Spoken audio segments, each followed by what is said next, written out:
Hello everybody.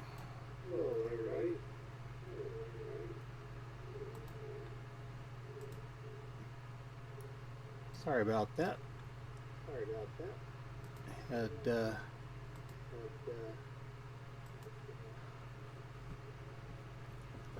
still echoing now. Let me fix that.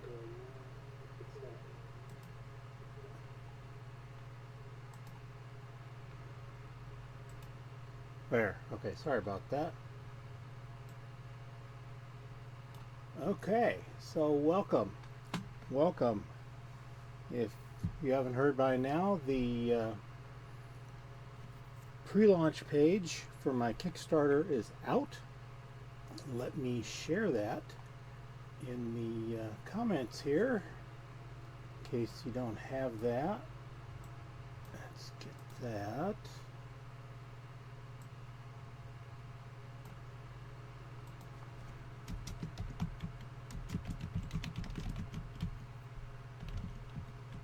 Okay, sorry, I didn't have this a little bit typed. There we go. So that's the link to it. I am going to show it here on the stream. Let me get that up on this screen here. There we go. So here it is, launching soon. So if you'll follow this link here, you can click on notify me on launch. So far 22 are following. Would hope it would grow a little faster than that. But this tells a little bit about it. So nearly 8 years in the making. So finally at Kickstarter, please share the word. And if you're one of the playtesters, now you can point your friends to the actual game. If you're one of the people that's been asking me when's the Kickstarter, well, very, very, very soon. I've got this close. I found a couple of things I gotta fix and figure out before I launch, so that I'm prepared when things launch, so I'm not scrambling to find an answer before 30 days is up. And our elevator pitch is Follow Me and Die is a card game inspired by situations from role-playing games and role-playing game tropes, mostly D&D. The game is for 2 to 6 players. Each player basically builds an army and uses monsters or situation cards to attack their opponents while they improve their own forces. The biggest army, most points, wins the game, and this will be fulfilled by drive-through cards. I just had an email go out this morning to all the backers that have, not backers, all the people who have acquired the various PDFs I have up on Drive-Through RPG, and that's nearly 3,000 people, which that kind of surprised me. That's great. It was like 2997, or I don't think it was quite that high, but it was close to within a couple hundred of 3,000 people. So that was very encouraging. I was just hoping to see more than 22 followers on there, but we shall see. We shall see. There's other things I can do to get the word out, such as paying for some ads and actually getting it live and launching. So that's kind of where I am with that. And I wanted to do a preview of where things are with the art. So let me switch to here, and it should start the preview, and I should also still have audio. Let's make sure I did this right. Hello, Red Shirts, and welcome to Follow Me and Die. This is the moment people have been waiting for almost 8 years. Tonight I have launched the pre-launch page for my Kickstarter of Follow Me and Die, the card game. So be sure you go to the pre-launch page, click it to be notified when we go live in a few days, and spread the word. If you've played this game, get on there and tell people how much you've enjoyed it. Tell them about it, and let's just bust through with this. This will be awesome. We've got professional art, professional editing of the rules, and hopefully In about a month, the Kickstarter will fund, and shortly after that, when the funds are delivered, we'll start fulfillment. So by the middle of December, end of the year, we should be done with this thing, and you'll have a game in your hands that you can play. Game on. Hello, red shirts, and welcome to Follow Me and Die. Okay, sorry about that. I didn't mean that to run through. That was the video I recorded for TikTok, Instagram, and YouTube Shorts, and that was one take. I couldn't believe I did that good on one take. For a second there, I thought I didn't have sound, but somehow I had muted sound on playback. So that was a big relief, because I said everything I wanted to say without all my usual ums and ahs and pauses and other awkward phrases. So talking about it enough gets the flow going. So now I want to show you the art. It'll start off doing the initial concept art, which I've shown on here before, but that'll let you then notice how much more vibrant it is when we get to the final color images. And I've got about out of a total of 40 images, I've got about 10 or so images, so about 25% of the way through the art. So here we go.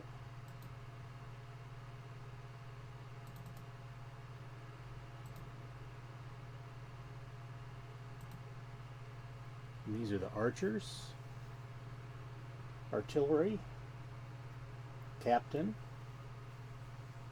castle under siege, lieutenant, chaos, disease, the dragon, earth elemental run amok, earthquake, flying carpet crashes, general, unspeakable horror, infantry, or that's the lieutenant. One of these is cavalry, so I misspoke. Lost at sea, lost in the dungeon, lost in the jungle, lost in the magic portal, lost in the wilderness, necromancer, officers get in a duel, ogre, orc horde, pirates, cleric, ruler changes plans, sandstorm, or lost in a sandstorm, sappers or engineers, sea serpent, shipwrecked, lost in the library, thief captured, the thief, tornado, undead horde, warrior, werewolf, wizard botches summoning, wizard. Okay, and then the color, archers. I love that. Captain, castle besieged, disease, dragon. Is that not awesome or what? Flying carpet crashes, unspeakable horror, infantry. That's not the final. Lost in the jungle, lost in the portal, lost. Oh, I got lost in the jungle twice somehow. Lost at sea, lost in a portal. I'm not sure what's going on there. Ogre, shipwrecked, wizard, and it repeats. So I'm very happy with my art. Michael Parada is the artist, and he's very easy to work with, very talented fellow, and I'm very, very happy with this, and can't wait to see this art actually in my hands on cards. So I am working on a test deck with the initial art on it, just to have an actual deck in my hands with that. And as I get the final art, I'm putting it into the template, so once we get all the art, we'll be ready to get a proof deck and go from there. So I believe I'm looking at around, it's either $20 or $25. I think it's $20 for the Kickstarter and it will be $25 on drive-through cards. I've got to figure out some things with shipping because drive-through cards only ships to the US. So US people will be able to get their stuff direct from drive-through cards, so I don't have to worry about shipping that way. International, I'm going to have more information about the shipping procedures for that. So I think there's going to be 3 tiers for international. There will be Canada, Europe, and the UK. And Europe and UK will also have the VAT tax, value-added tax, and I think that's about $20. But I'm going based off another Kickstarter that I see is in process and what they're saying. So I've got to do my own research to get my own numbers, and then the rest of the world, I think it was, well, they priced shipping in addition to that, so I think it was like, might have been as much as $50. I don't know. Shipping is just crazy.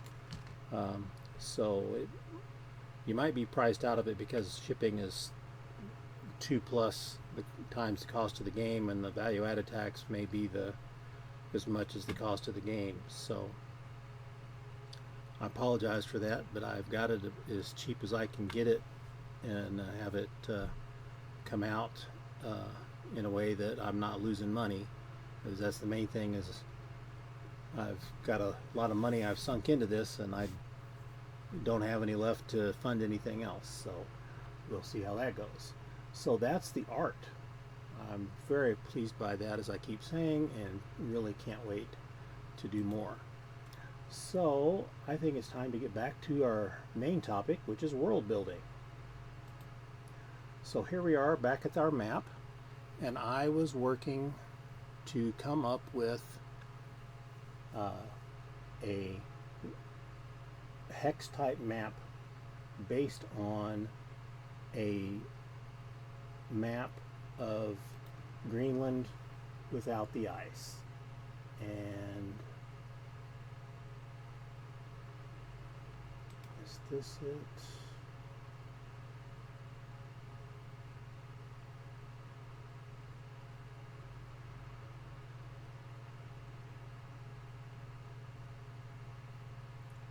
The one thing I didn't open. Yes, that's it. So Greenland without the ice. So Greenland is about, what is it, 1,800 miles by about 600 miles. So north to south, it's either 1,600 or 1,800, and east to west is between 600 and 800 miles. The most common number is about 630 miles. Some say it might be wider than that under the ice.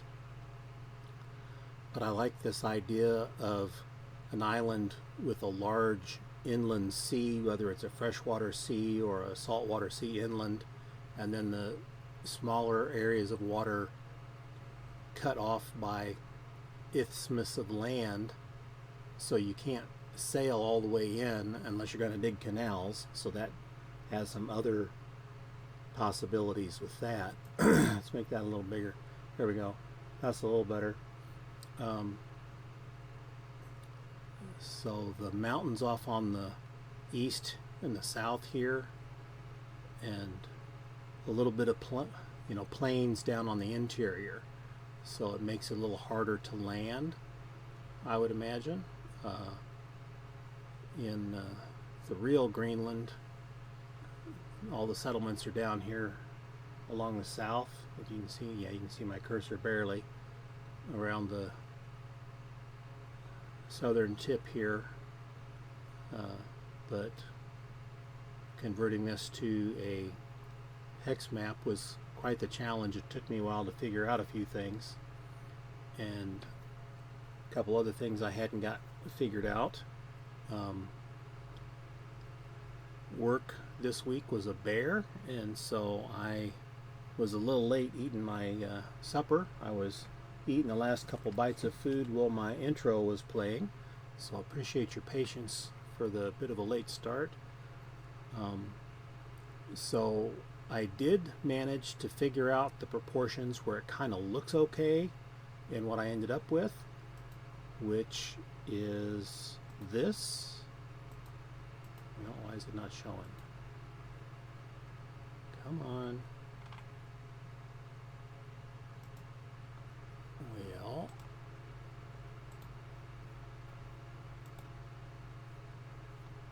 oh, lovely. It crashed. Okay, that's what happened earlier. I had my screen went dark and I hadn't figured out what it was yet, so that explains that. So that's going to be here, and then I need to go to maps, and it's this one. Yes, I know I've got too many icons on my desktop. Okay, so here it is here, and that's not identical to what we had, but it's pretty close, and it includes the bits of Canada off to the west. Here it shows it connected, but you can see here the whole island, and then of course Western Iceland over here. And if we zoom in, you can see it's kind of got the jungle style trees here. So I didn't envision this as jungle type terrain. I mean, it could be. I think there's a way to swap terrain easily without having to go over each piece, but I did not have time to figure that out. And it simplified compared to the picture. Let's see if we can do the picture like that. There we go. So there's 1, 2, 3, there might even be 4 sections of water, and then a big lake here. The scale of this is enough that it didn't get that fine grained, but that's fine. It doesn't need to be identical. I was just trying to get the concept down and get the proportions about right. And what I like about this is you can have water-based trade back and forth across here, north and south, but then no matter what, whoever's along this stretch here and controls that, they're going to control the trade getting from these bodies of water back and forth and then out over this way, which is not as mountainous. And this way, if you're going to go this way, you've got an even further trek to get through. And then up north, of course, that's a little bit different. Sorry, got a train. Train break. Train break. Break it. Break it for the train. Train break.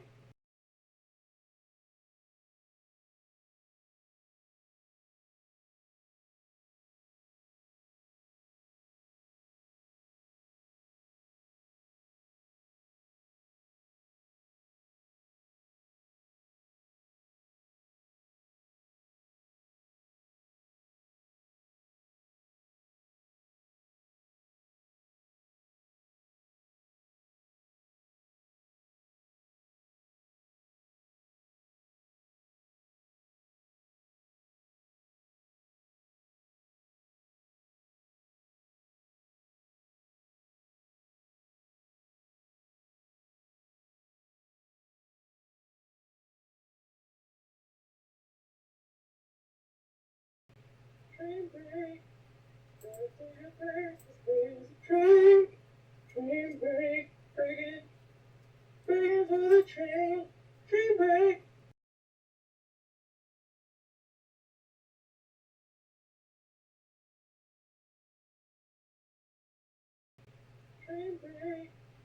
Train break, break it for the train break.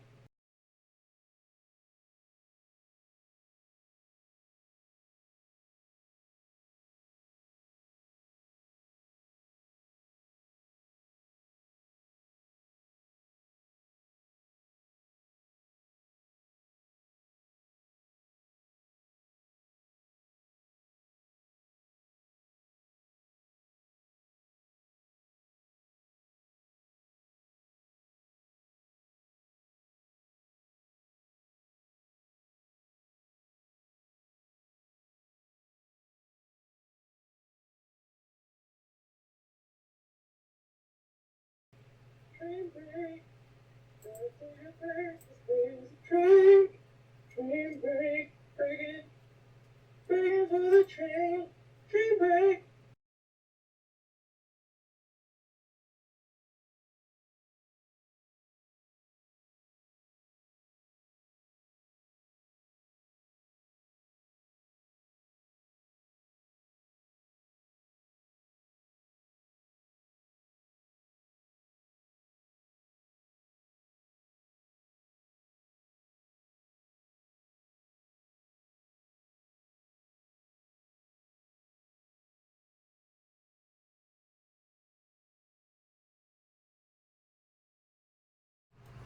My goodness, that was a long train. I think we had two go through, and one of them was really long. I live across the street from the neighbor next to the tracks, and when they blow the horn, it's pretty loud. So I don't think it's getting picked up on your end, but I start talking louder because I have a hard time feeling like I'm being heard. So the idea of this map here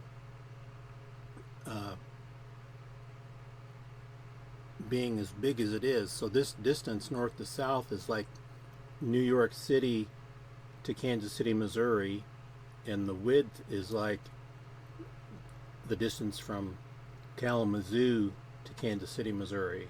So that's a big chunk of land. And so to have this terrain with major bodies of water in the middle, sea trade across from one side of the island to the other would be very common. And the mountainous areas up here probably wouldn't have a lot of decent ports. I mean, down here where you get lower elevation might have some decent ports, but some of these look like they're islands.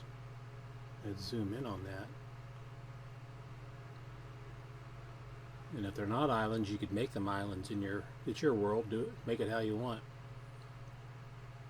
But depending on how high the elevation was, this is saying 2,800 feet, so meters. So 2,800 meters. Let's go 3,000. That'd be about 10,000 feet. So that's pretty good sized mountains. And there's not a lot of low elevation from one side to the other, so it looks like you might have some pretty high passes in a couple spots or go around.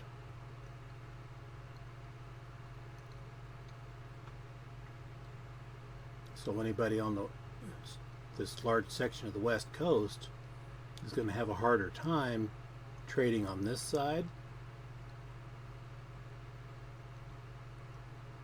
And just all kinds of things to think about, like the land connection across here cutting off one body of water from the next. Anybody that controls that could control the trade north to south. People that control these smaller islands, if they've got decent ships, could control the east-west trade. Not to mention traveling around the island, how well that goes. and then there's the little islands around it and the bigger islands and whatnot off around there. So I get evocative images of ships of sail, whether it be the Viking longships with Vikings running around, which that'd perfectly fit this if you want to go with that theme, or if you want to have a different style of vessel that, you know, in line with the Viking longship is the bireme and trireme and so forth, the oared vessels of the ancient world, or various types of sailing vessels from the ancient world up through the age of sail.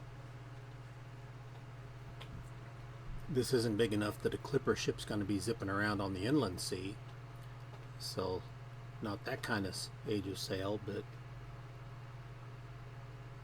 you can kind of get the idea that trees would be an important part of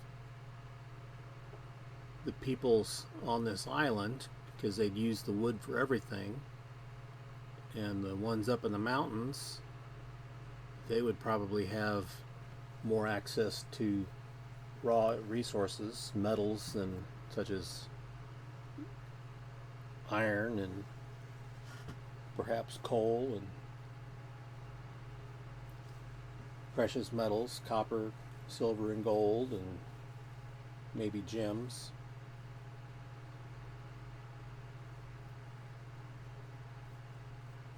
You can kind of get an idea for what the trade networks are going to look like, especially the overland routes.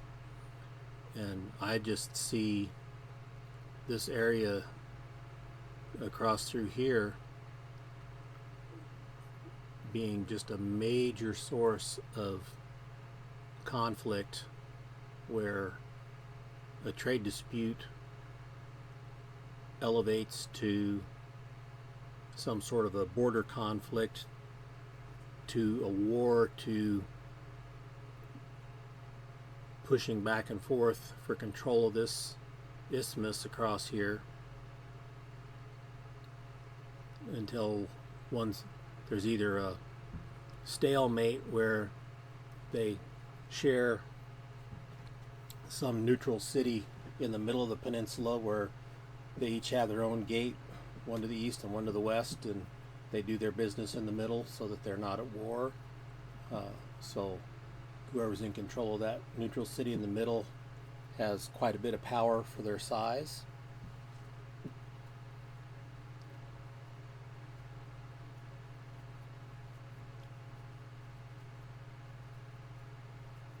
So I'm just getting all kinds of ideas from this, and then you look at the trade routes and figure out where those are, and you could end up with, unless the people on this side controlled this whole side, you could have another thing over here where people are down here, or it could be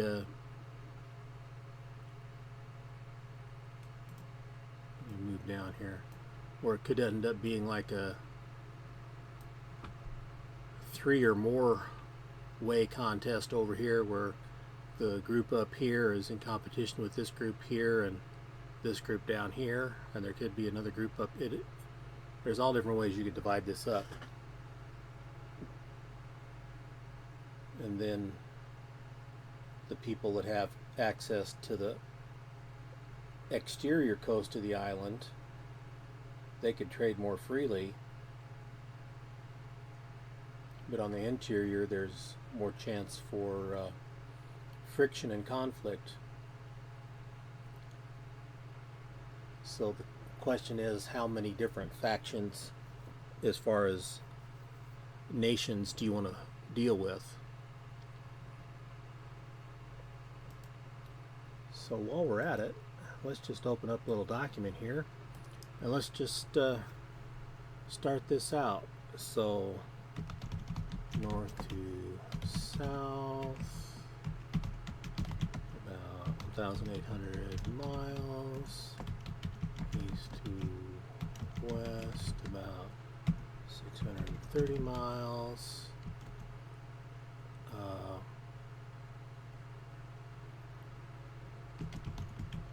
Large inland sea.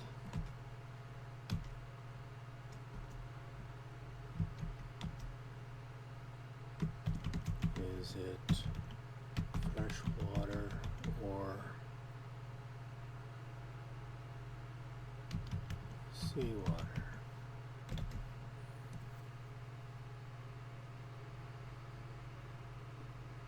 Because it could be the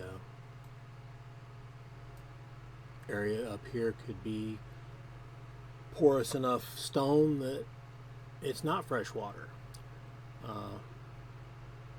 I think it makes more sense for it to be fresh water, so that you've got two different kinds of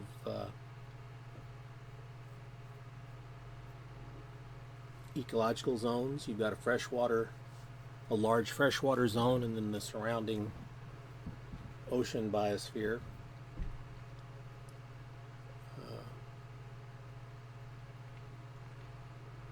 Let's get my list back.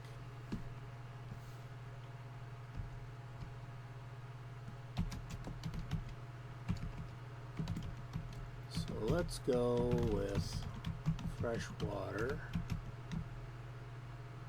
for a freshwater biosphere, or biome, I guess.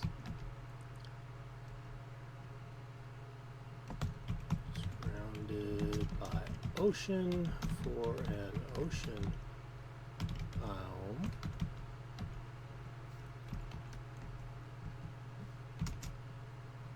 So what freshwater plants and animals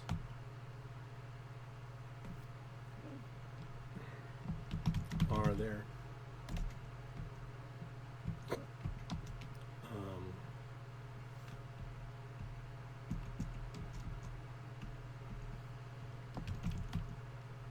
What fishing,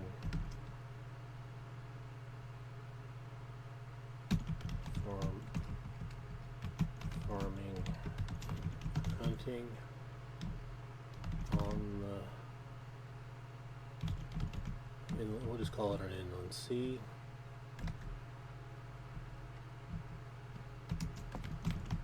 What fishing, farming, hunting on the inland coast, because you're going to have some differences there. Oh, here's a good one.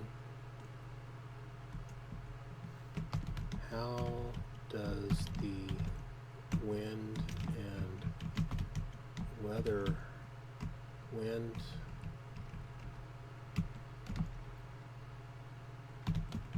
tide, and weather patterns affect the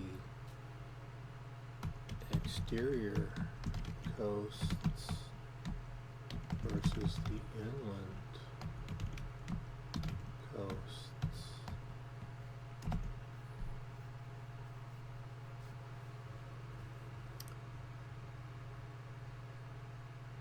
That's something to research right there.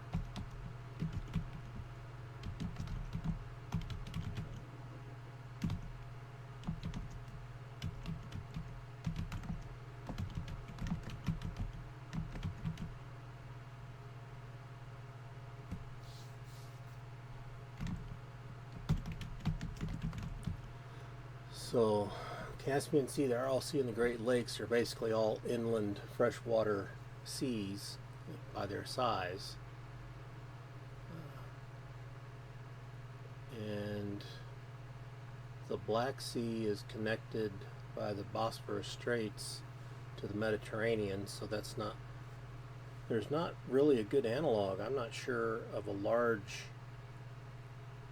inland sea on an island like this.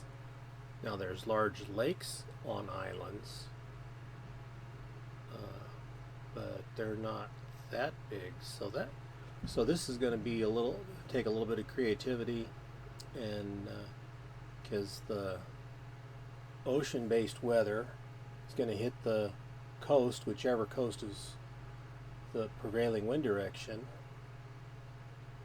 And to keep it simple, if you have the same direction of rotation as Earth, the prevailing winds generally are west to east, and then the bodies of land make a difference on that.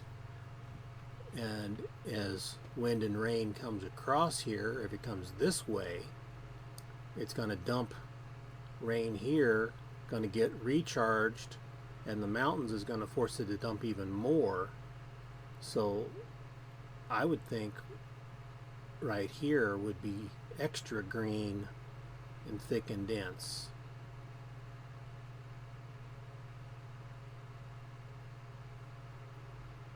Okay, and falling on this side is going to force the water back this way, and rain falling here, depending on which side of the hills it's on,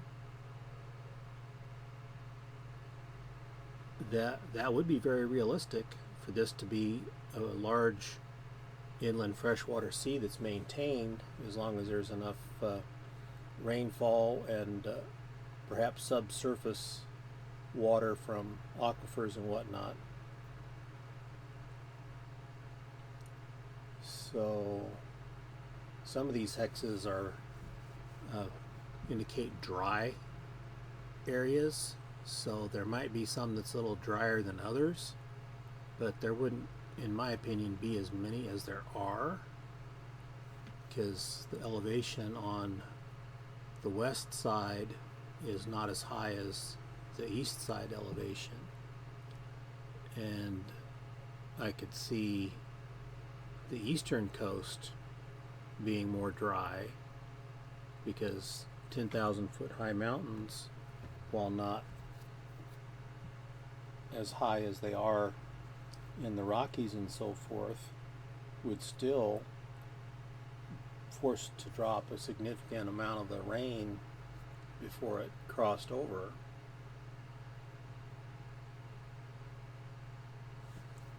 Okay.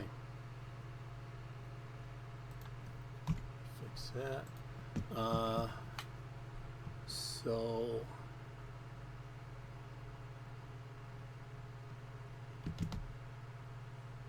it's mess across southern and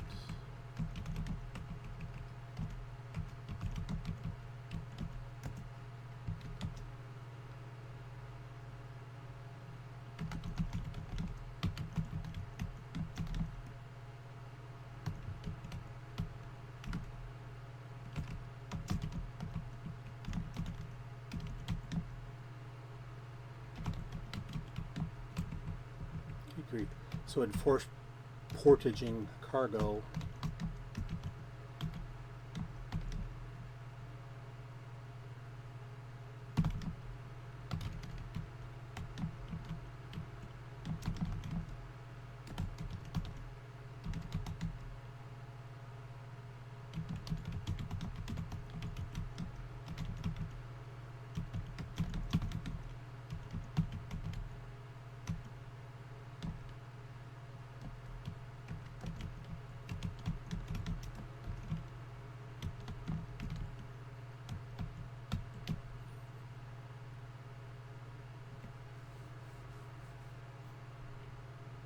So the distance is, so by default, because the distance to the exterior coast this way is not as far,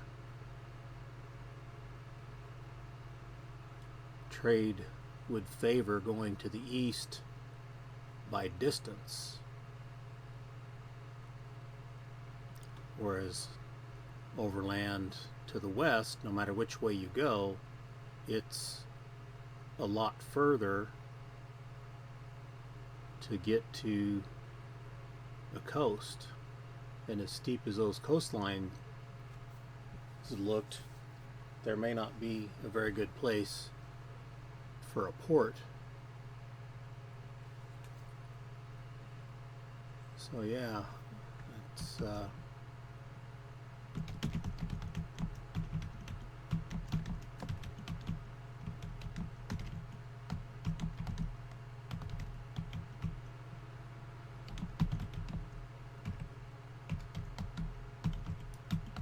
tends to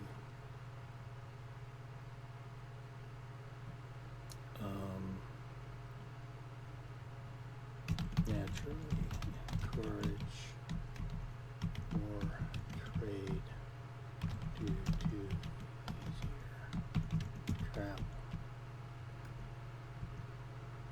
So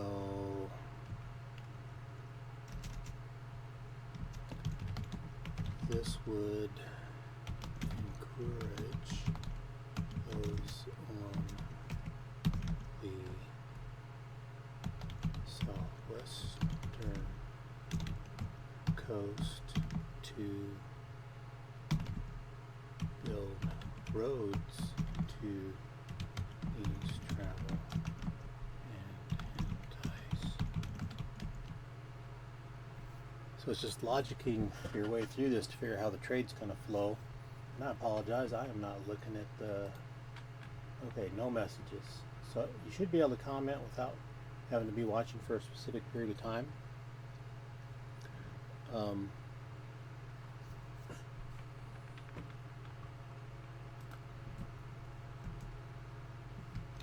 Alright, so the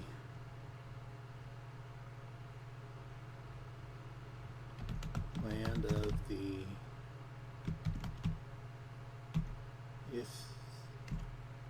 isthmus. Am I spelling that right? I think there's only the two S's in it.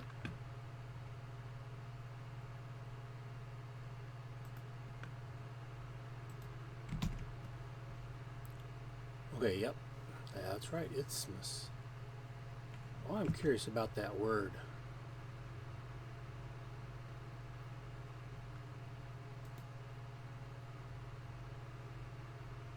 From ancient Greek, a narrow piece of land. Okay.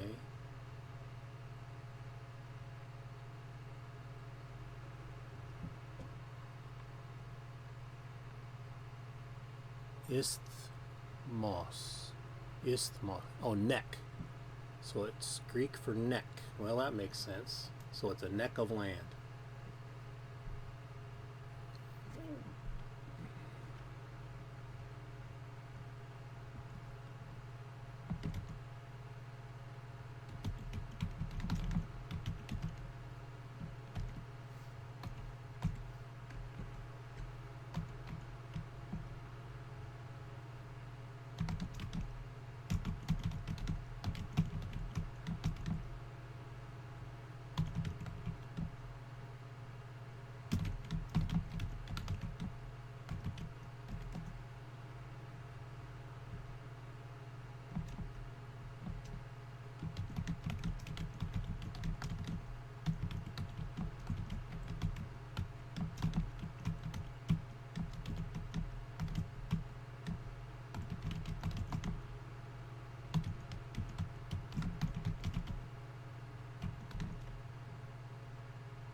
Where we can read that.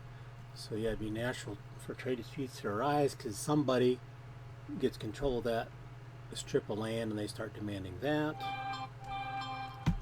The nearby regions to the east and west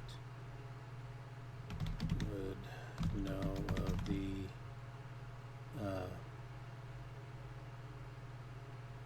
economic power of the trade and seek to control it, this would lead to wars until one triumphed to control the whole thing, but might not be an immediate total victory, or could just be a long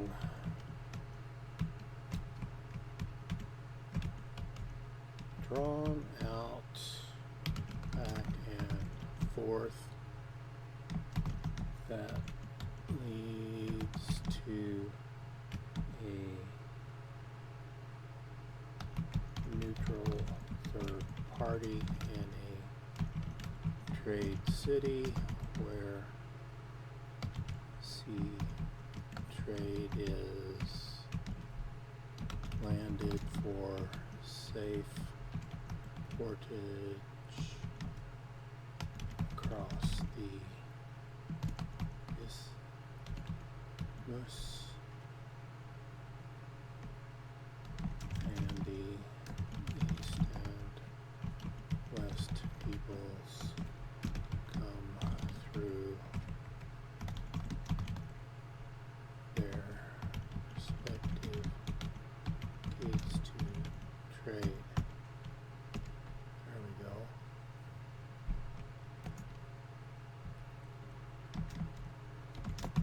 Goes to the south. Receive trade across the smaller inland southern sea. Smaller, I guess that, I know what I mean there. Okay. So,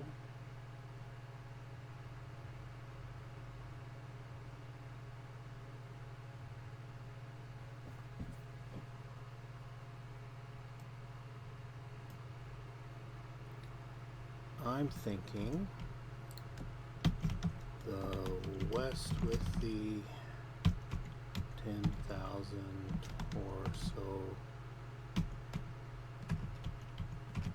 feet high mountains is evocative of dwarves, so their mines, cities, fortifications, and watchtowers would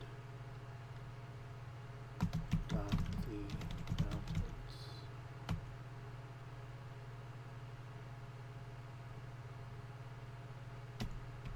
Okay. The east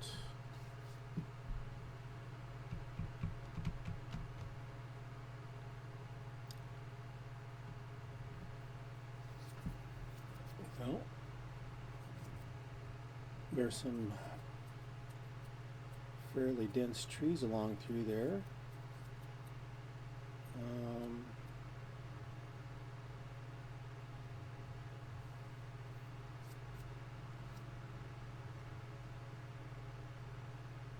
It could be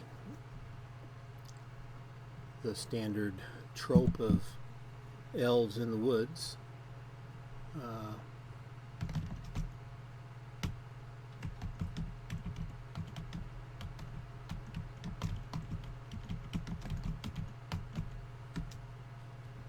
Okay.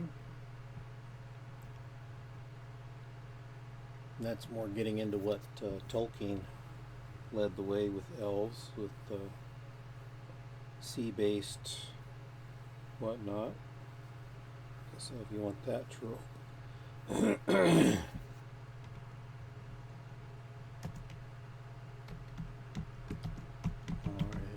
could be humans or some other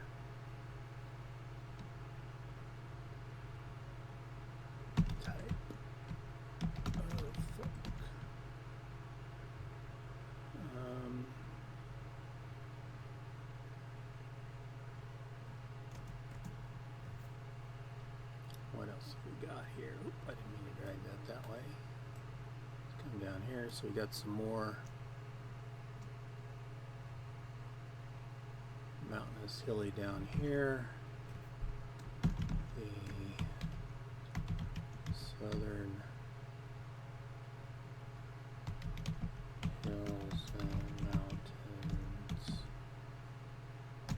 would be a different group of dwarves, or could be gnomes, or humans, or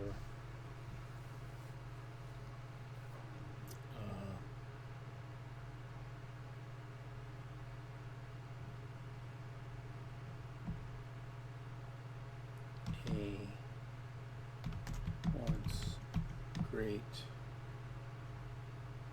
nation of ancient times, full of ruins and rumors of monsters and treasure.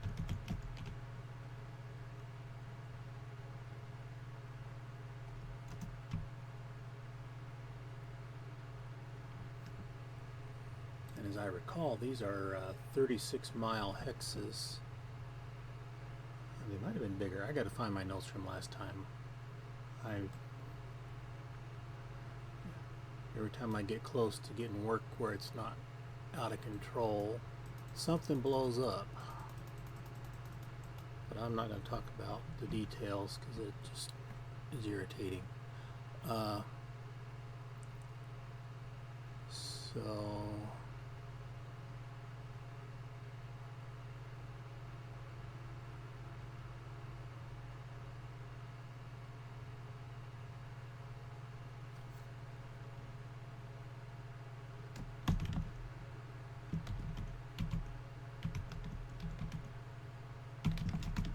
the northern portion of the island,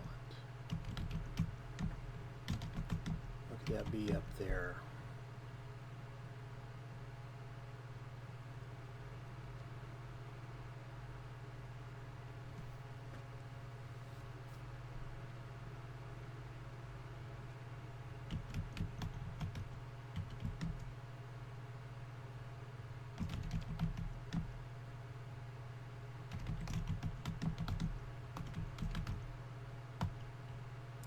Could be scattered smaller pockets of humans.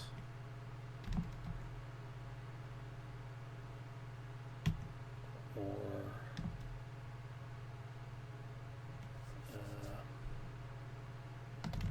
some other group on the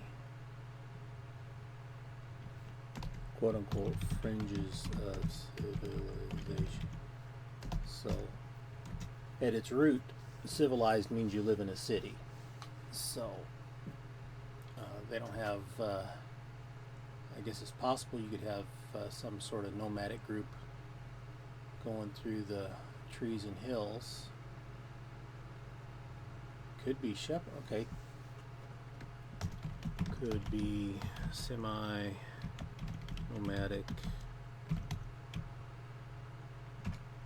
herders of sheep and or goats or some other flock animal.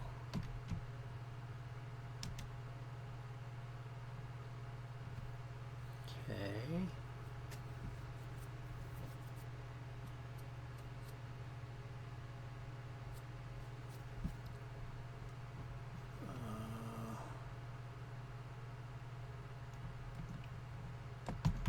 Generally more fish-based diet.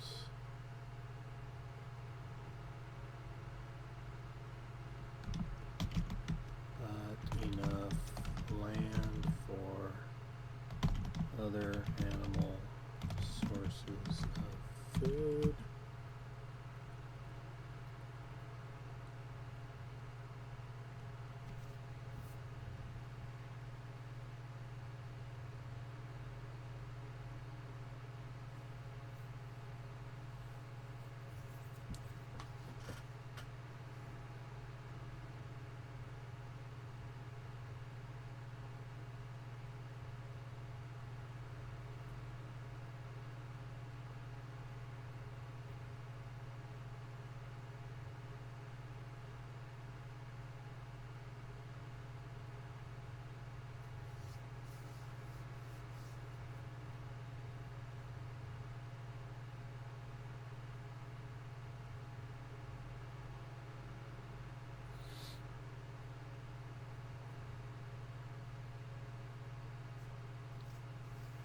So this is world building by coming up with a map and then populating the map. Another way I've done it is to come up with what I want and then making the map to fit that. So either way works.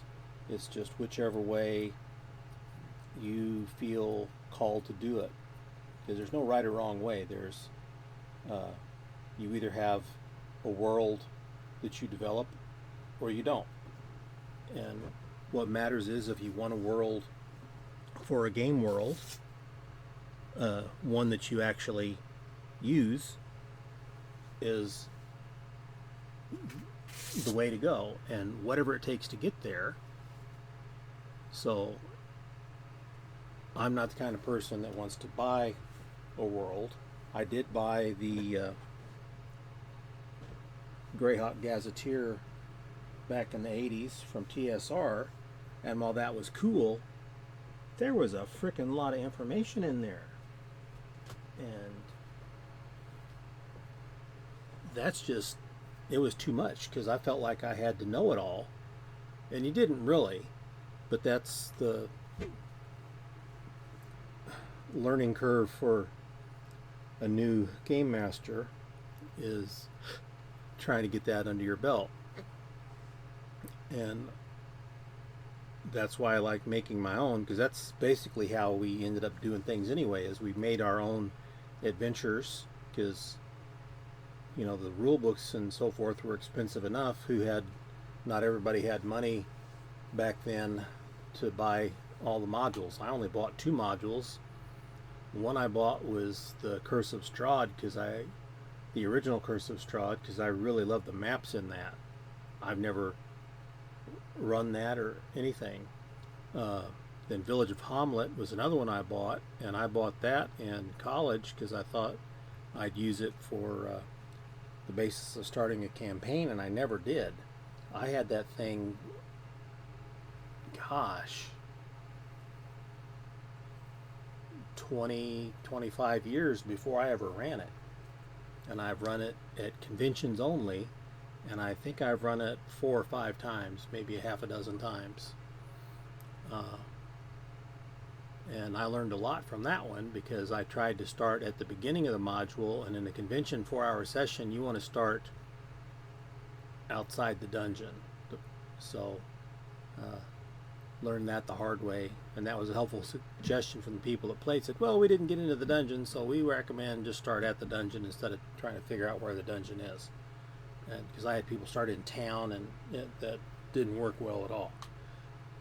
It's all a matter of scope and scale and purpose. So what I'm doing here is trying to build a piece of a world. And so this is, as I said, a map based on Greenland without ice, and just looking at the natural flow of the terrain, where if there's people on this island, how are they going to get around? So if you don't have the ability to make a watercraft, you're going to walk around, and you're going to find the easiest way to get around. So it'll take a while, but once you find the trails that are the easiest to travel, that's going to get more traveled. So it starts off your game trails, become footpaths, become roads.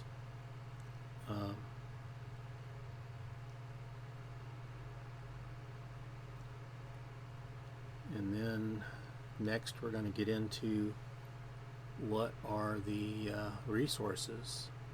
So it looks like the east is going to have lots of wood and game, and the west is going to have wood and game, and the east is going to have mining products and other things you get there.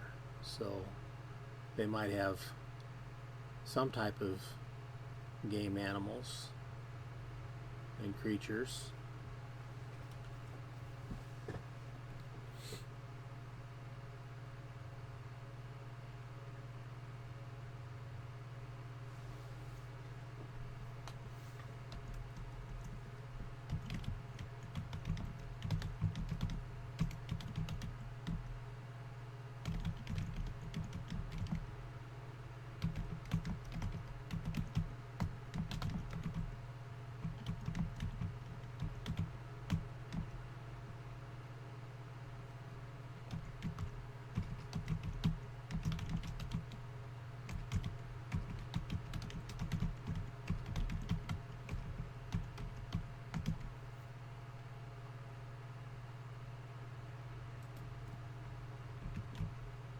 Okay. I did it again. I tell you what, I do know the difference, but I was an EMT a long time ago, and you gotta switch left and right when you're looking at somebody, because another person's, when they're facing you, another person's left is on your right and vice versa, and that's got me saying it backwards. I do that all the time. I've done that as a game master, I've done it as a player, and oh my gosh, it's been a source of much laughter, because I don't catch myself doing it until I've already done it, which adds to the confusion. So bear with me. So eastern side of island.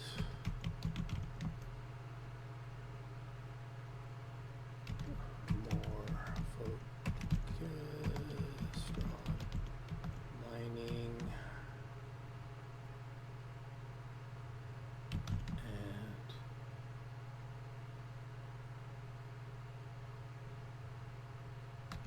mountainous terrain.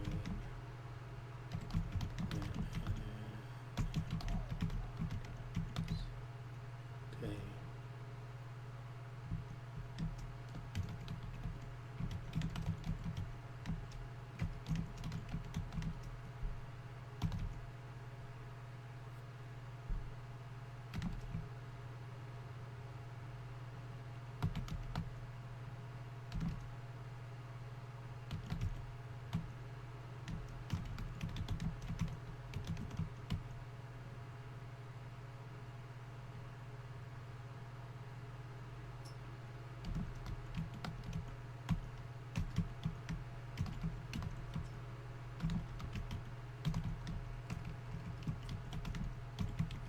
Marble, granite, slate.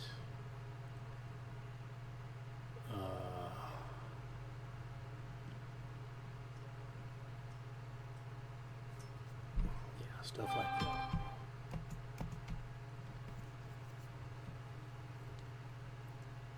So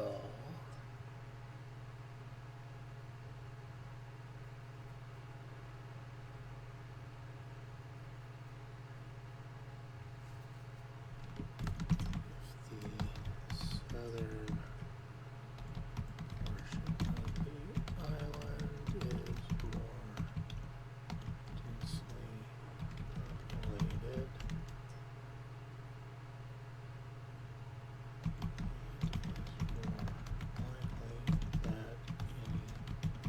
large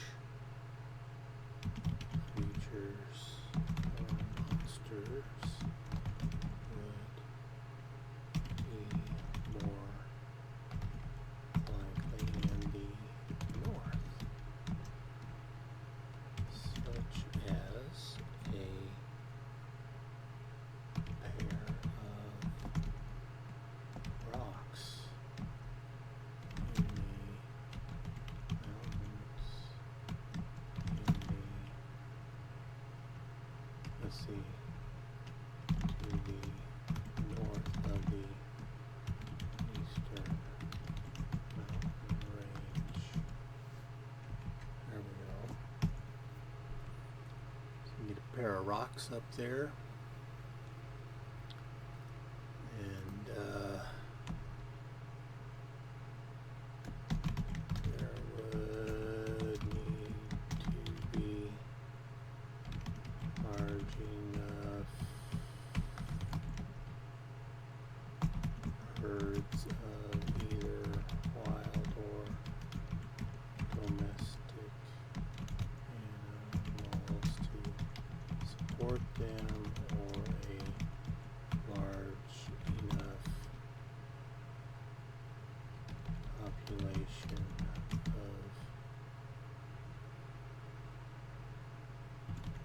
humans, boars, etc. The northern then they would range further and further south to seek food. There we go.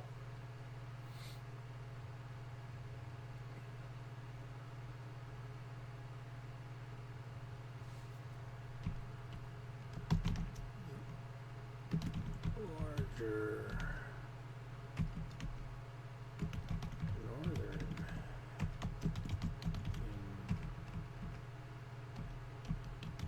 and sea could have a sea monster like Nessie, whether a tall tale or reality.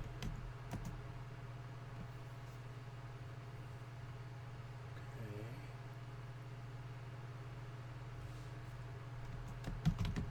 The outer ocean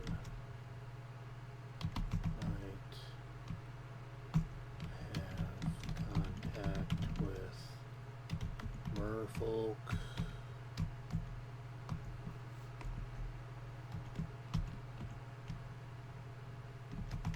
other intelligent undersea life. This could either be trade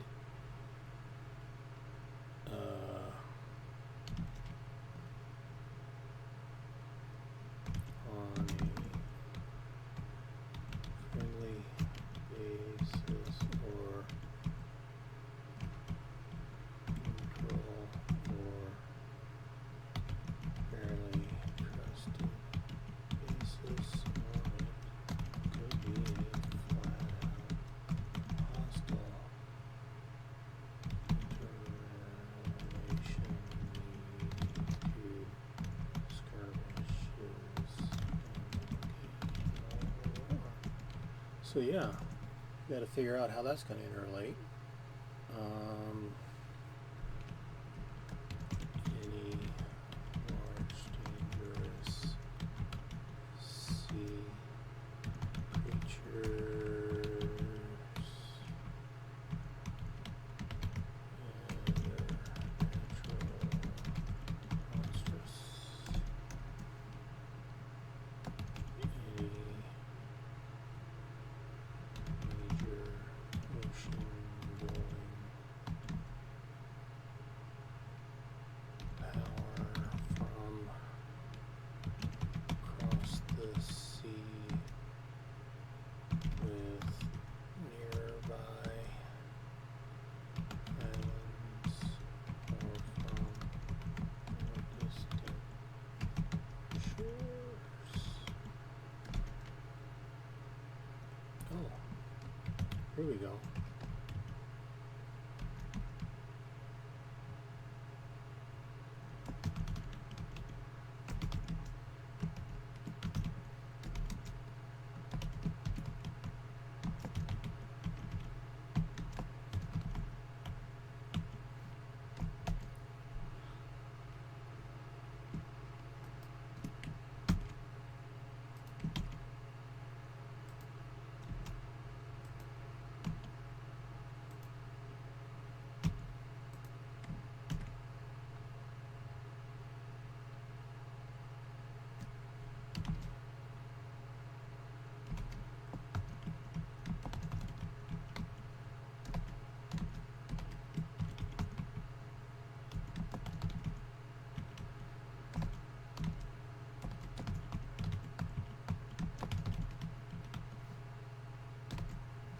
Hmm.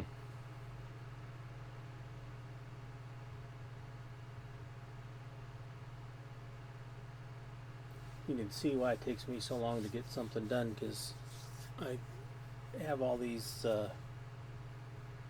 squirrels of side quests of ideas. Because as I'm going down, I it all naturally fits together because you start thinking about the coasts and then what's across the sea and then other things. It all just naturally comes together. But more distant shores, that's kind of a cool name. Distant shores, far shores, unseen shores, shrouded shores. Yeah. Misty shores. What other?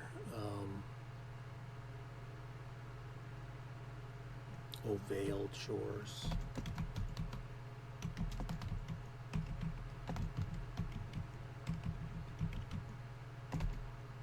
I like these.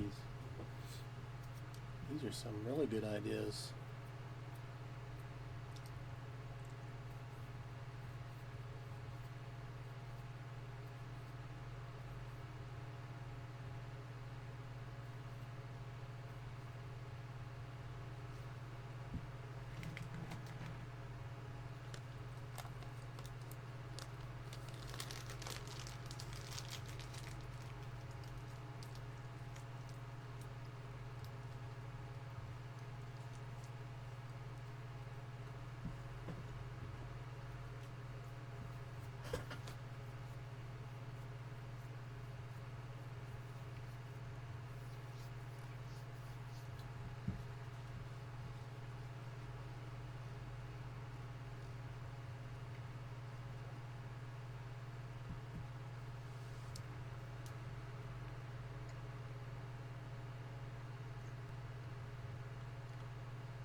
Okay. So, placing a city down here in the middle of the isthmus, well, somewhere along the isthmus that would be a strategic point to control land travel and be an optimal, like a natural harbor on the southern end of the northern inland sea, and easily controlled passage to the other smaller sea.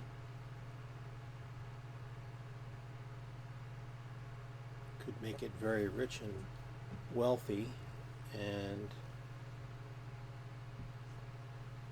the group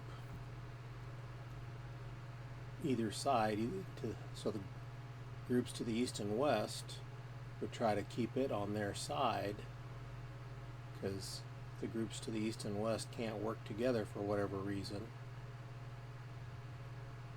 So if the groups either side decided to work together, Haven would fall. But since they can't, that's what makes Haven the difference maker. So unless or until somebody could get the east and west groups to cooperate, Haven would be control the balance of power and would in a sense be the quote-unquote kingmaker or power broker for the south end of the island.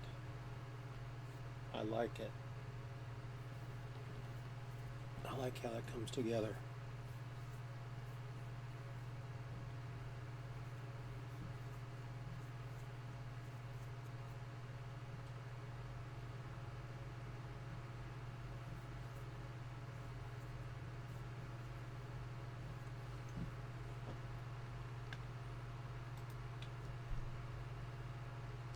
Okay, did I not do that? Okay, I did not do that. So let's do, oh, that's verdant isles. I did not get into that. Okay, so I'm going to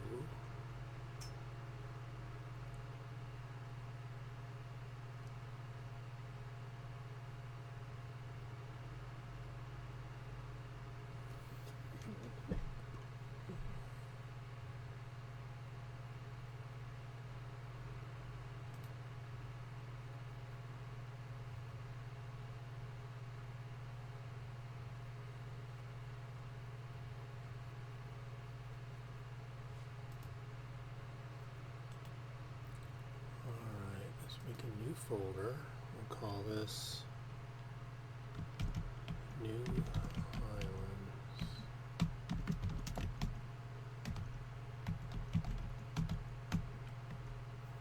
Okay. New note.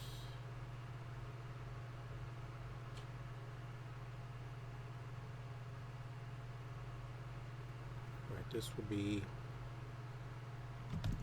Island Base,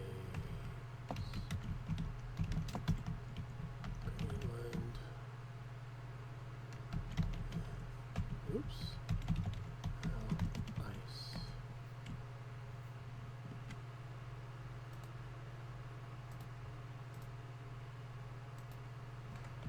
Okay, I got all this I've typed up. I don't lose that. There we go.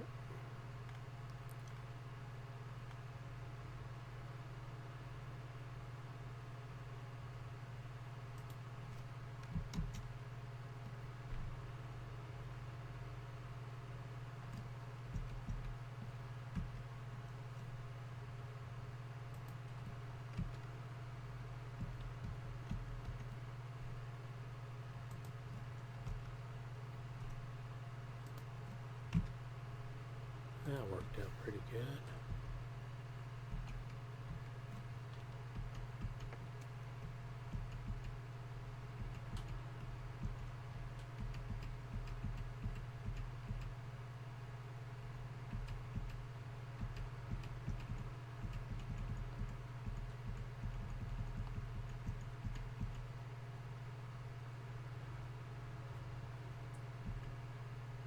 What happened to my graph? Semi-pneumatic.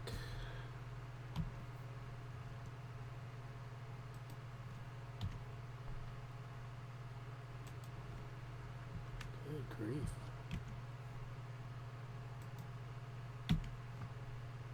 Oh, not east, ease. Dynamic.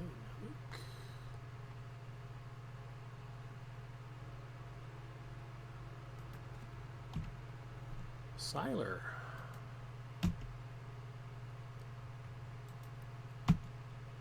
Okay.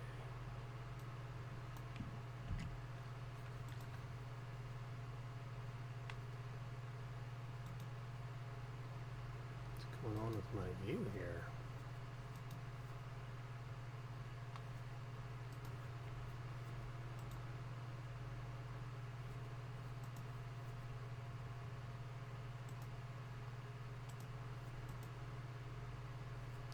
So just updated, so that's interesting.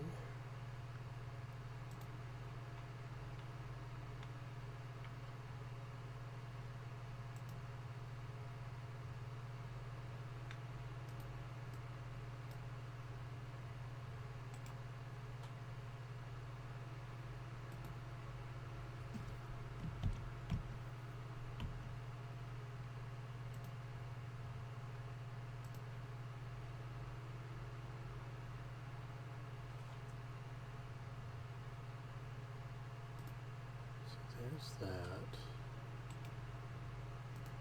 There. Okay.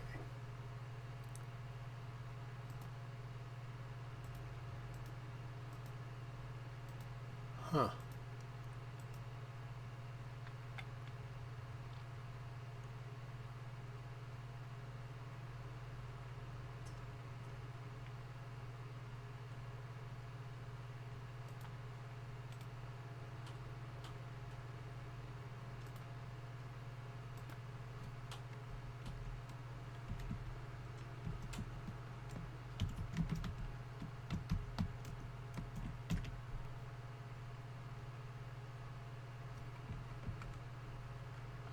So there's the. So what is going on with the graph view?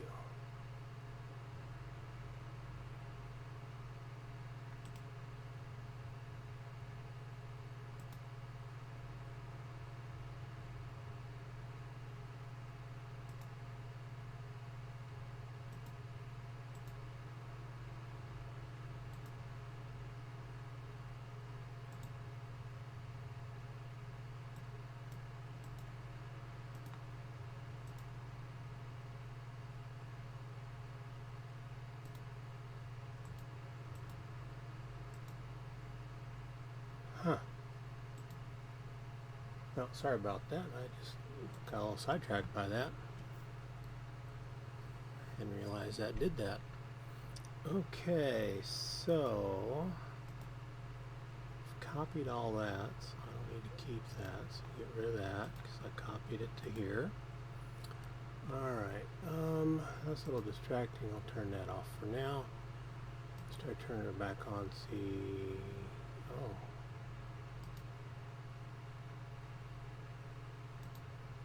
What happened to the graph view? Quite interesting. Okay. So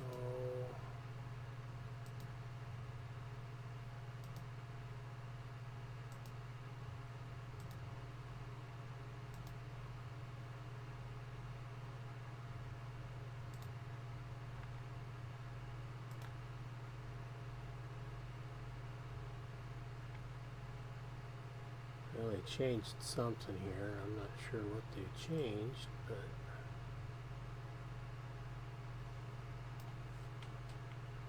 it's interesting. Yeah, there we go.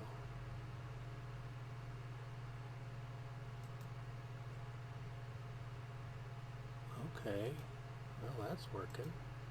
So if I go to that,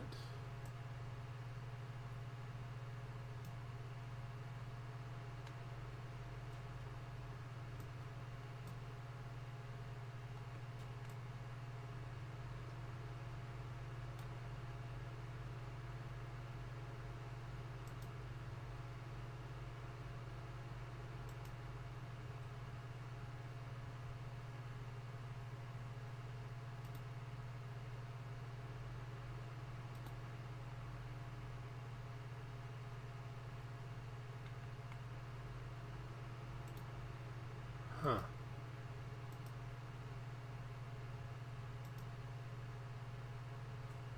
Well, that seems to be working. Okay, so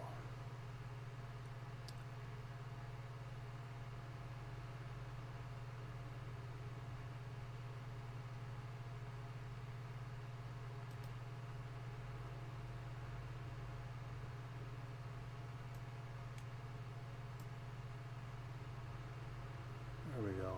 I like that better.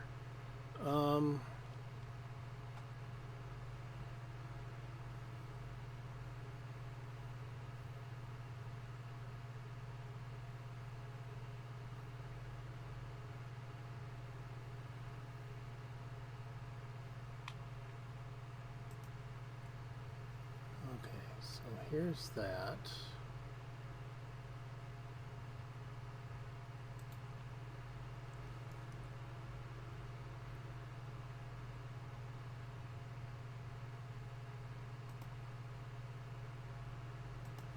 Oh, I'm curious.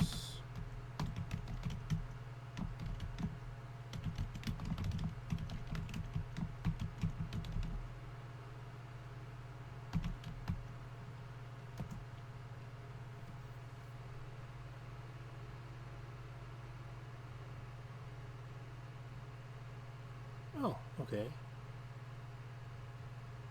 Alright, cool. So there's a way to do that. I knew there was. I just hadn't needed to do that because I haven't used Worldographer very much for a couple years. So I backed the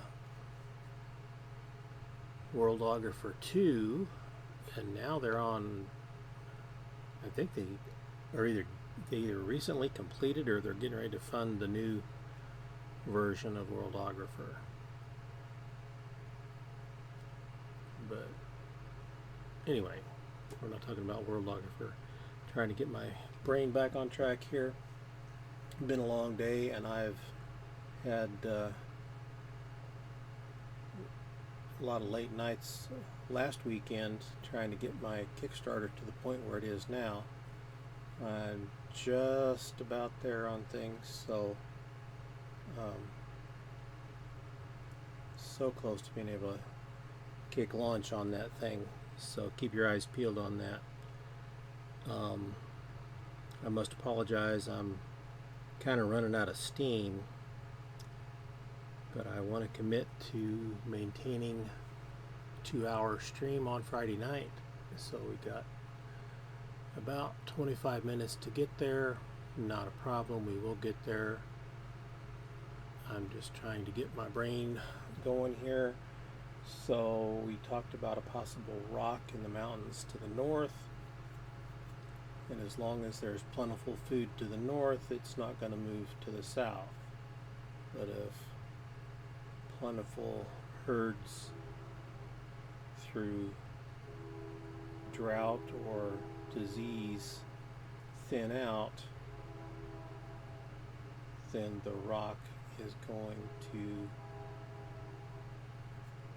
search for large prey near the surface of the inland sea or the ocean, or large animals or people nearby. So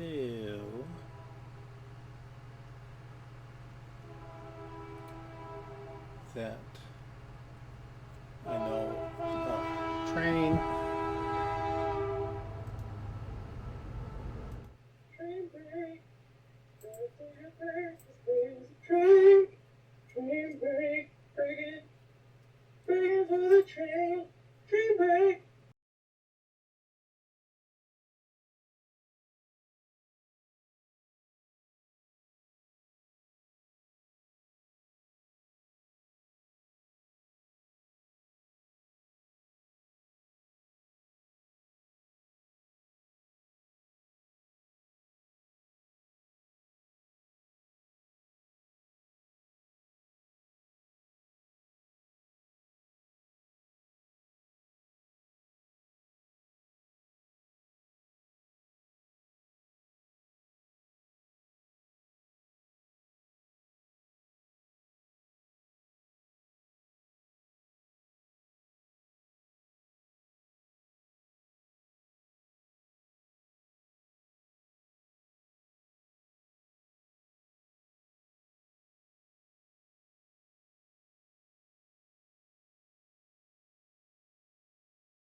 Sorry about that. Another long train. Good grief. Well, that may be a good sign for some part of the economy. I know after the 2008 housing crash, the number of trains faded out, and uh, it was, I don't remember at what point, but suddenly the number of trains picked up noticeably. And I'm like, oh, I guess the economy's turning around. And sure enough, it was. So hopefully that's a good sign.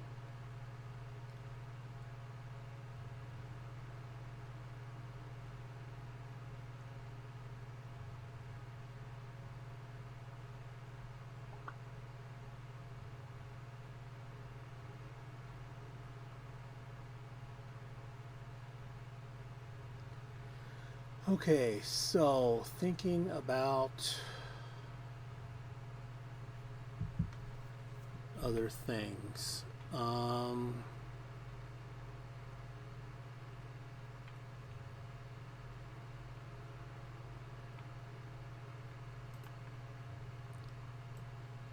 Let's do this.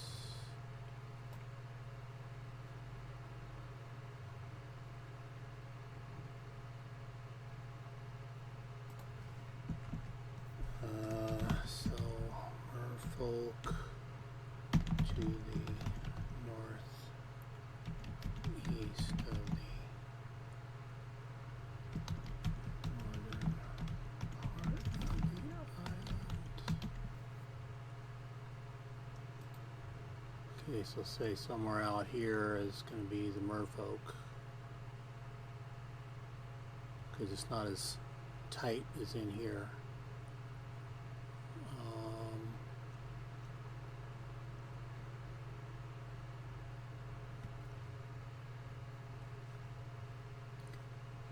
Potential for some good natural harbors because of how big this area is. That's an enormous area. I mean, 36 miles or whatever the size of this hex is across. That's huge. But it closes off in here and here, here. So there's some pockets that suggest a good source for natural harbors, or easier to make constructed harbors.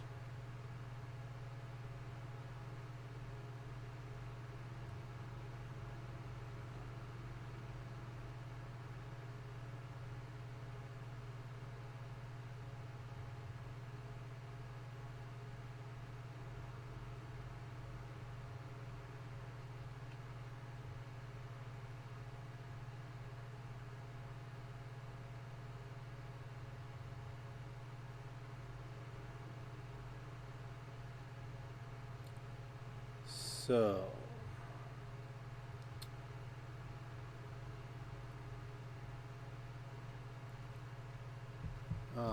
yes, so let's do this. Large pearls for trade, shells, ivory from walrus and other tusked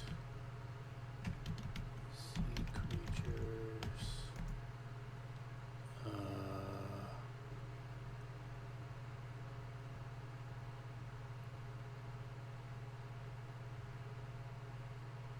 Let's see.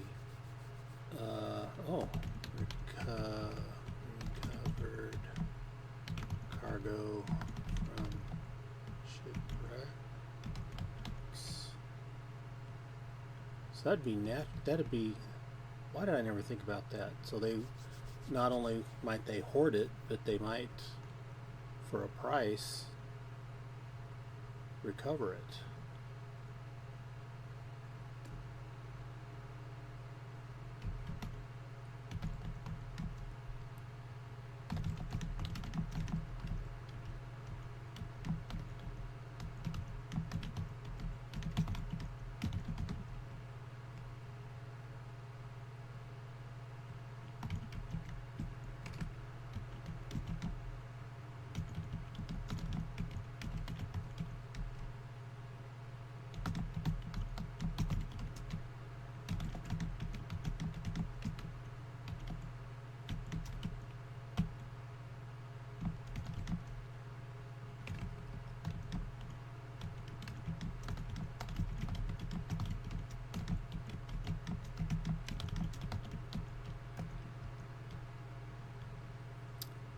So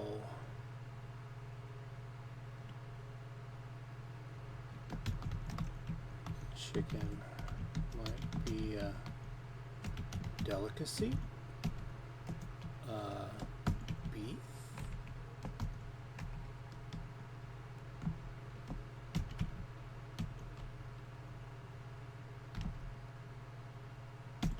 Grain. Bread. What else could we? Iron.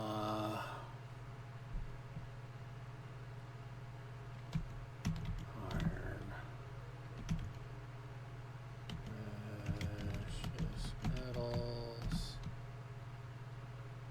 Weapons. Tools.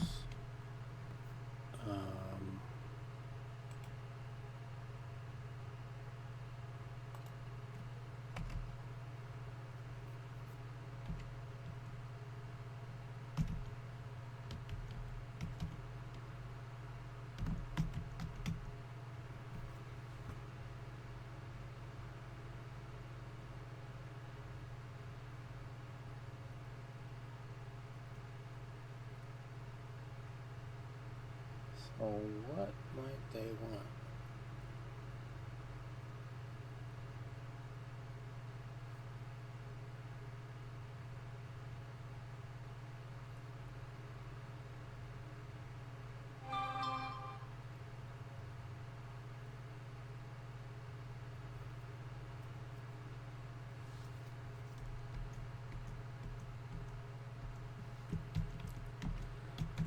Good times. Peaceful times. Nets are not used near merfolk waters. There we go.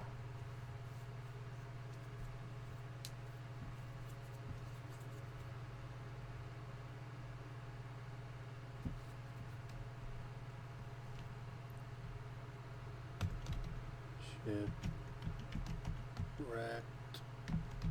or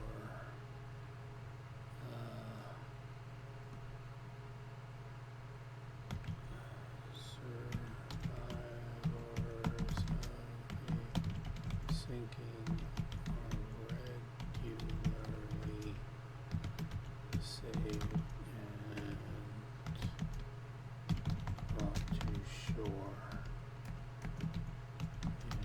Bad times.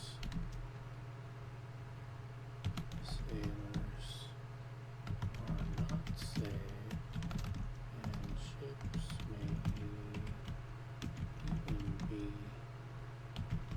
sunk deliberately. There we go.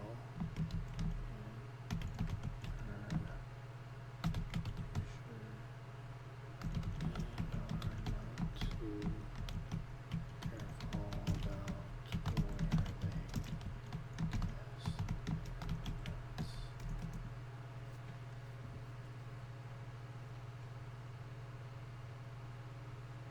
So it's all about figuring out what the logical conclusions are for the ideas you have and how trade and relations work.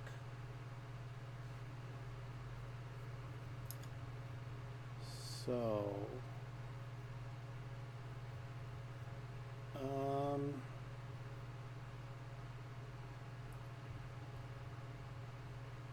we've got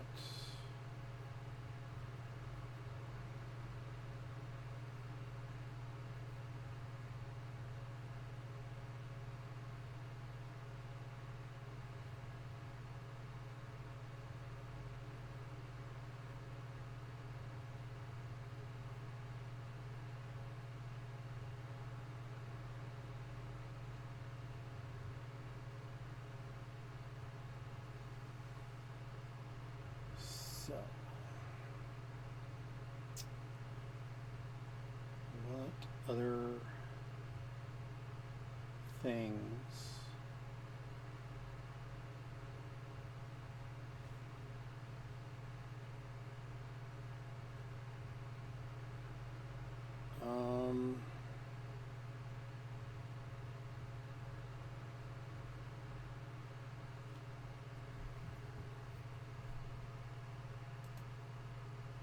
I mean, it's interaction of a larger group. I know Matt Colville would do something like this, and he has much more rapid ideas that hold one's attention. So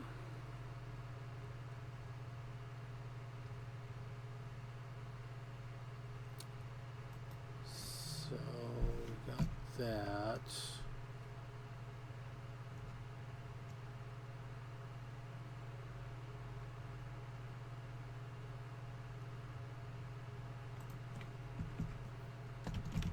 What would this island look like in a world where elves and dwarves faded away in the distant past? Elves much more distant past, and dwarves lingering until the time of great grandparents or great great grandparents when so that no one alive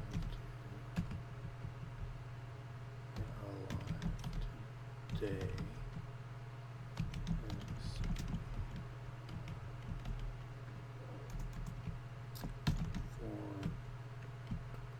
dwarves.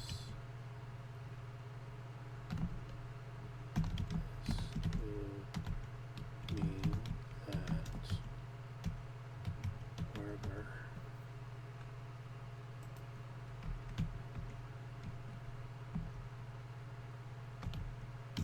have come up from the depths to take their place and begin to give dwarves of old a bad rap. There we go.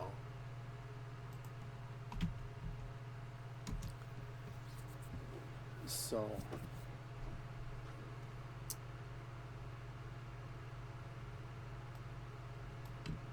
gonna put this up here.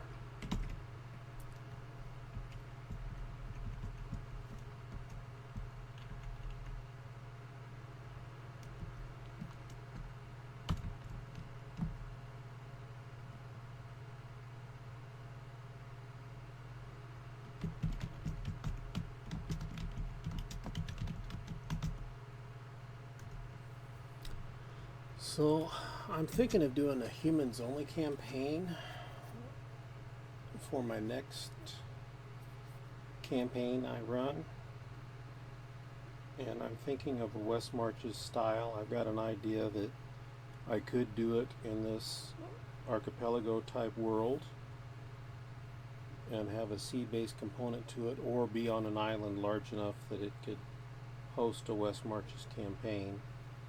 But that campaign would be humans only, and the elves would have rumors as to why they're gone. And I've spoken that a few sessions back on this Friday night thing, and similarly with dwarves and some of the different tales of what happened to the dwarves. And for the dwarves, maybe they just sailed to another island because their gold ran out, or something happened that they decided to leave. So disease, war, monster infestation, delving so deep that they woke something.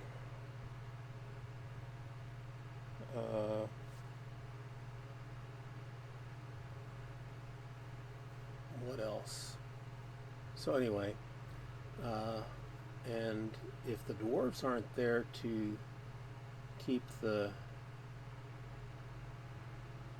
Dwergar in the depths, the Dwergar might be working their way up to the top and in search of different things to help them reawaken dwarven forges and control all the dwarven ruins.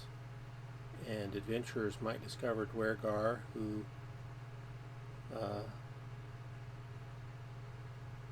maybe initial encounters are violent, but maybe there might be a cunning Dwergar that says, don't worry about those dwarves that tried to kill you. We have been few in number for a long time, and our numbers are growing so that it's safe to journey out, to lull the party into a false sense of security and try to get the party to help weasel their way back into, appear to be the dwarves coming back into the world and get in a position where they can do something nefarious. Now what's funny is Dwergar from D&D comes from Dvergr, which is either Old German or Norse or some sort of word that basically means dwarf. And so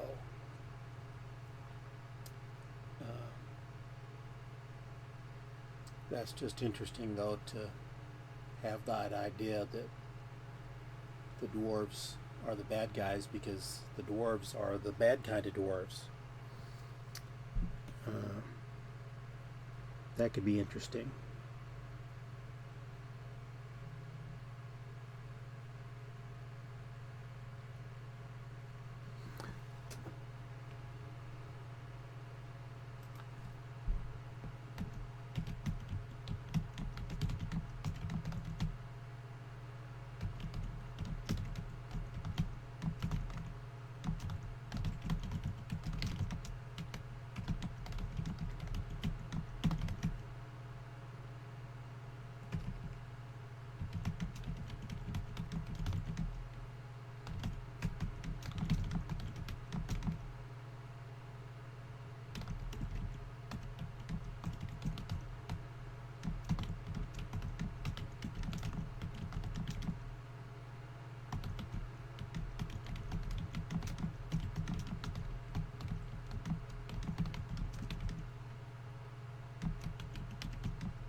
And another way I've heard to do a humans only campaign is your first character had to be human, and you couldn't have a non-human character until you ran across elves or dwarves or whatever playable character races there were out there.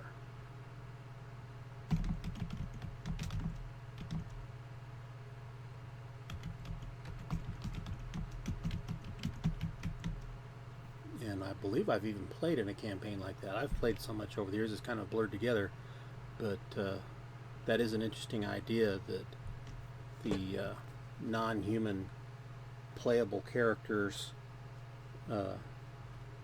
are not in the immediate starting area. So you got to go out and adventure, and then you come across them, and then if your human character dies and you're running around in an area with non-humans, you can have a non-human character as your new character.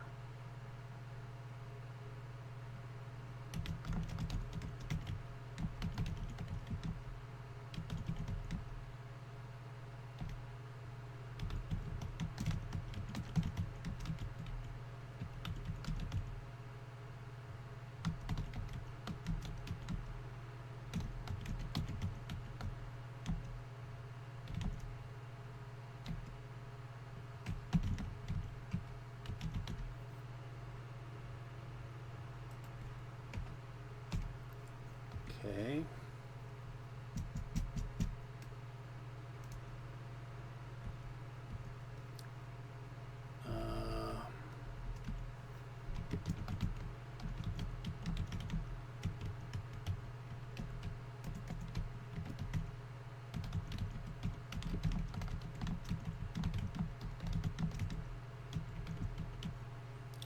And gnomes and dwarves in the usual fantasy trope are so similar.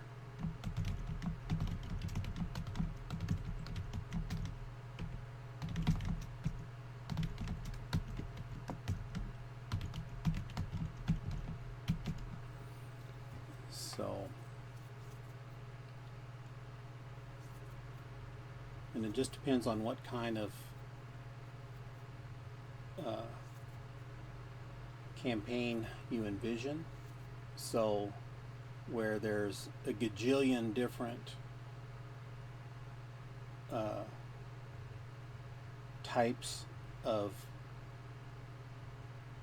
being that can be a player character, you can have the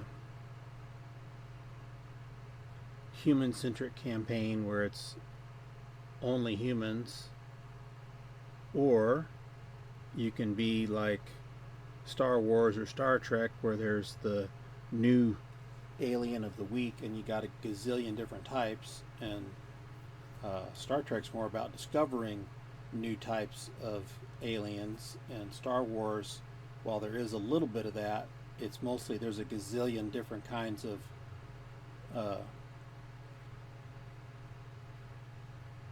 groups of sentient peoples all over the place, and they're all hanging about together. So there's a little bit of that in Star Trek, but it's much more over the top because, well, Star Wars is more space opera than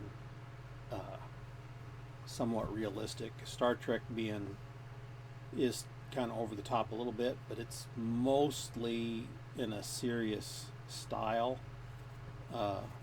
whereas Star Wars is and newer Star Trek has blurred the line between Star Wars and the original Star Trek series had, what was it, 2 or 3 time travel related episodes, and it's like every subsequent series from Next Generation on, they got time travel all over the place, which to me seems overkill.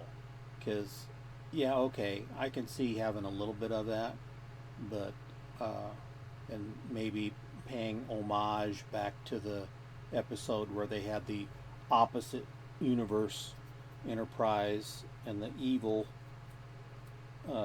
Kirk and all that.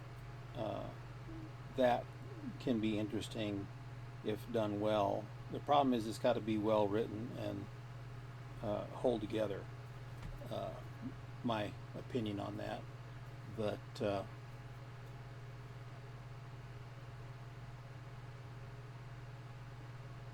time wars or whatever that was in what, Enterprise. I'm like, good grief. And it's just over the top, and to me it's like, why can't you just leave over the top time travel to Doctor Who? Because Doctor Who's time travel. Backwards and forwards is time travel. Even when he was grounded in early series due to budget constraints, and they crafted the story so he wasn't going to a new place all the time, but using his wits on Earth. They had parallel Earths. I was a Dr. Tom Baker, Doctor Who number 4, did a parallel Earth one. With Brigadier. That was an interesting one. Anyway, so that's a long roundabout way about dealing with Alien of the Week and Time Travel of the Week, and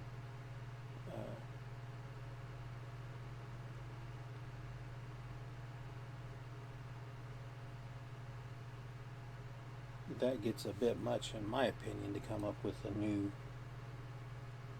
group every single time.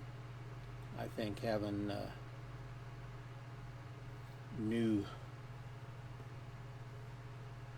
type of intelligent creature come on the mix once in a while makes sense, but it all depends on what your flavor is. But from a game master standpoint, coming up with a whole new intelligent group and all that on a regular basis, that would be difficult. That's where having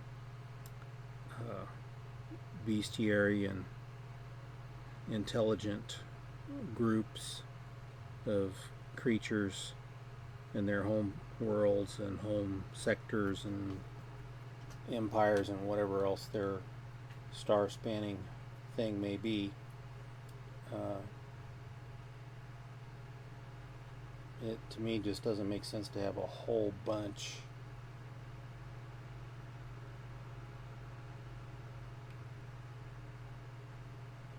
But if you've got a finite amount and you've got them well defined, that's different.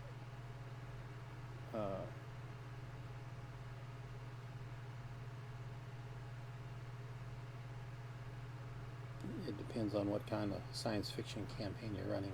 But in a fantasy game, you don't need a ton of intelligent groups running around.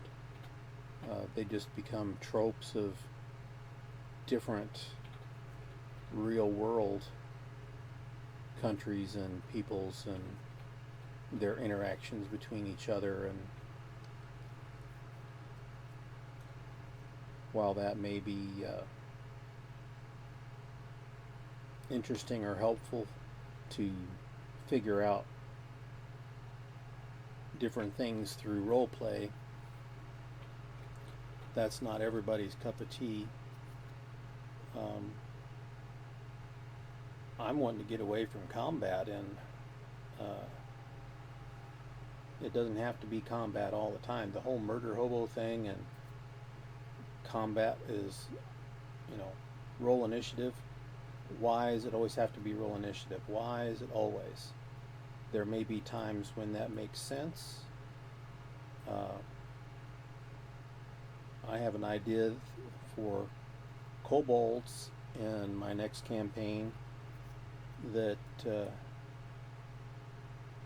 they are creatures acclimated to dungeons, and they're the ones responsible for maintaining and resetting traps. And they are so suited to the biome of the dungeon that they are like a dominant force, and wherever there are traps, they seem to naturally be drawn to them and repair broken traps, reload traps, reset traps, reapply poison, and that would be interesting to discover that you run across kobolds in your first dungeon, and then the next dungeon there's kobolds, and there's always kobolds in the dungeon, but there's an explanation for why they're there. That's the biome. It's like their natural habitat.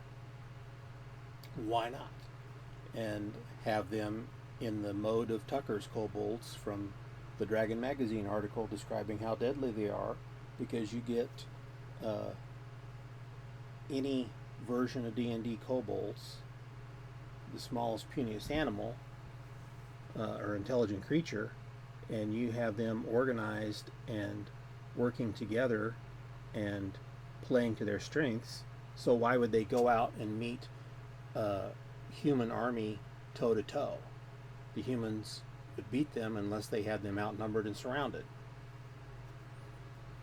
They would be hiding in their dungeon, and whatever secret passages were built into the dungeon and new ways of getting about they developed, and the players clear the traps. Next time they come back, they think the trap's cleared. It's not cleared because the kobolds reset them all.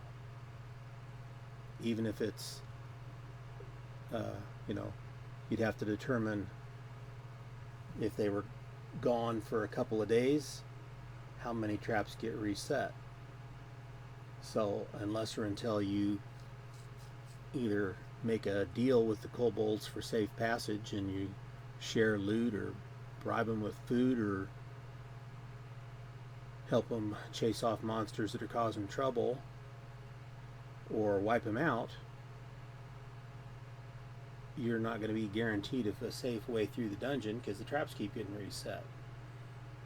And if you find an alternate path that doesn't have the same level of the same number of traps or any traps, they might suddenly start having traps, starting off as crude traps and evolving into more advanced traps.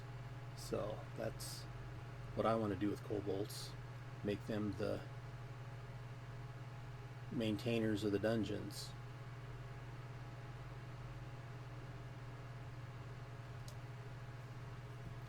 So dungeons don't start off with kobolds. The kobolds have to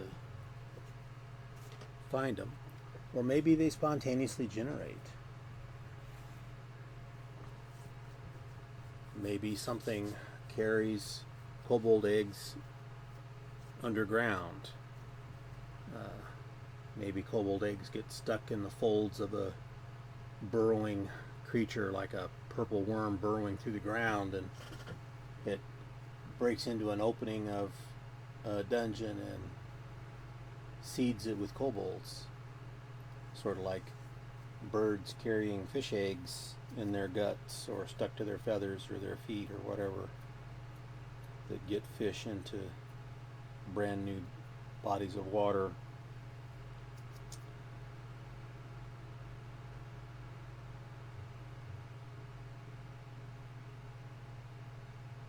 So that's my chaotic world building for today. I want to thank everybody for joining me. If you're joining me later, starting soon, hopefully by Monday, October 6th, I'll be launching my card game Kickstarter. It just depends on how long it takes to get a couple of things in order to do so. And then I will see you next Friday. I'm debating on whether or not I want to put the world building on hiatus and do more talking about the Kickstarter, but then again, I could talk about the Kickstarter and do an update and still do some world building. So exactly how that plays out, I'll figure that out. And until next week, game on.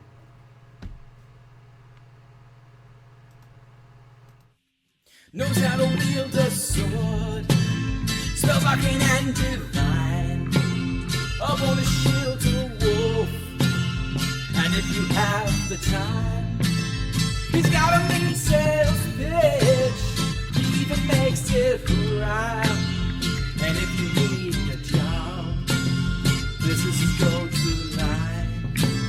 Some people wanna die poor, I can't imagine why.